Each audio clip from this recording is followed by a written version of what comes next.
Karibu kwenye chaneli yetu. Baraza la Mitihani la Tanzania NECTA limetangaza matokeo ya darasa la 7 ya mwaka wa 2025.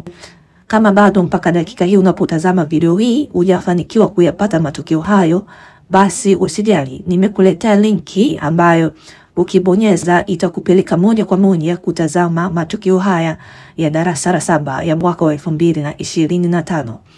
Unachotakiwa kufanya kwenye hii video unayoitazama saizi ni kushuka kwenye sehemu ya comment ya hii video.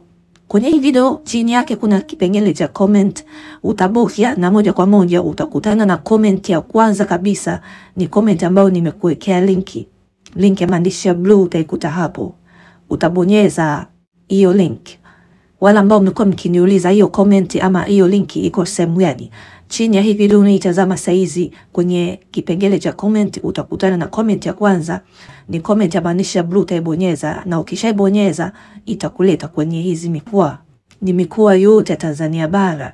Utabonyeza ama utabofya jina la mkoa ambapo shule yako ipo, na ukishafanya hivyo wilaya za kwenye huo mkoa zitakuwa zinaonekana.